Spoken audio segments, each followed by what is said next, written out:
Happy Monday, listeners. For Scientific American Science Quickly, I'm Rachel Feltman.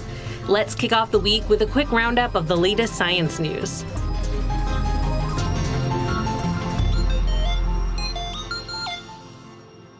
First, some public health updates.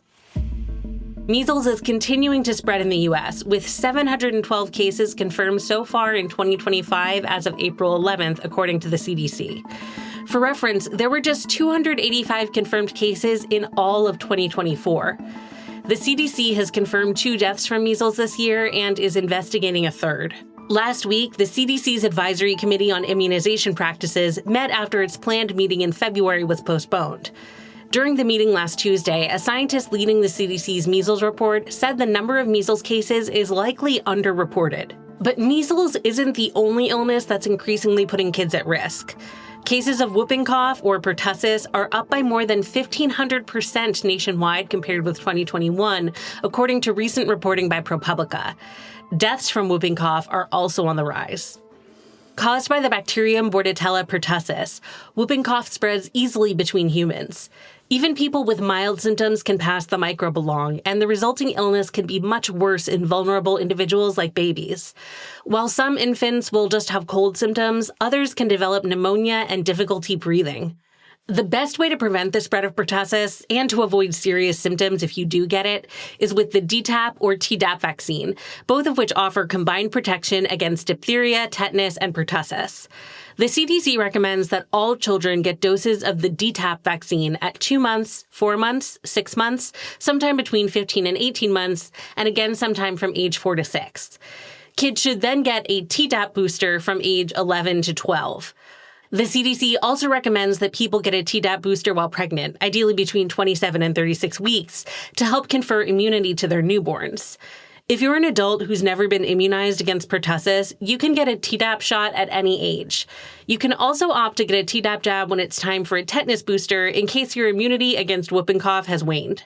According to ProPublica, vaccination rates among kindergarten students have fallen for measles, mumps, and rubella, pertussis, diphtheria, and tetanus, hepatitis B, and polio.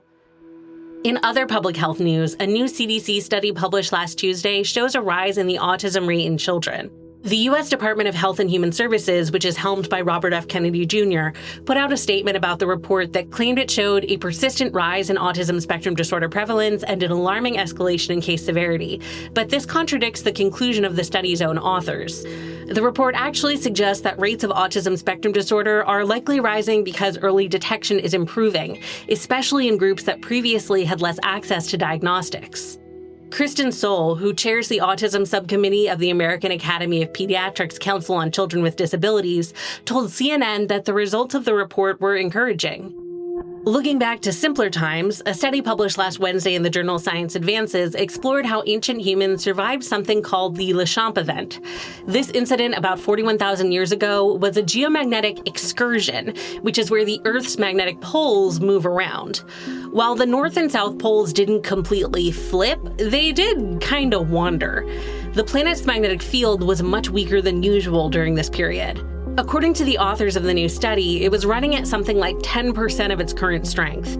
Given that Earth's magnetic field helps protect us from cosmic radiation, it's likely that people were exposed to more UV light as a result. During this time, Homo sapiens seem to have started using the naturally occurring pigment ochre more often, according to the study. Ochre has been shown to provide sun protection. The researchers also saw an uptick in humans' use of caves in times and places that solar radiation would have posed more of a threat. Speaking of cosmic happenings, another study from last week's Science Advances describes a planet with an unprecedented orbit. The story starts with a pair of rare, failed stars about 120 light-years away. They're both brown dwarfs, which sit somewhere between gas giants and small stars on the planet-to-star spectrum. Brown dwarfs interest scientists because they seem to form the way stars do, but they don't actually manage the hydrogen fusion that gives stars their light. Back in 2020, this couple made the news because scientists caught one of them eclipsing the other. Eclipsing brown dwarf pairs are really rare, and the passage of one in front of the other helps scientists make certain observations to calculate their masses. Now this binary system is proving to be even more rare than we thought. It features a planet that orbits perpendicularly around them instead of orbiting roughly along the same plane on which the brown dwarfs themselves orbit. That's never been seen in a binary star system before. Still in space, but much closer to home, scientists have found new evidence that Mars once had a carbon cycle. In a study published last Thursday in Science, researchers report that the Curiosity rover dug up a mineral called siderite when drilling the Gale crater.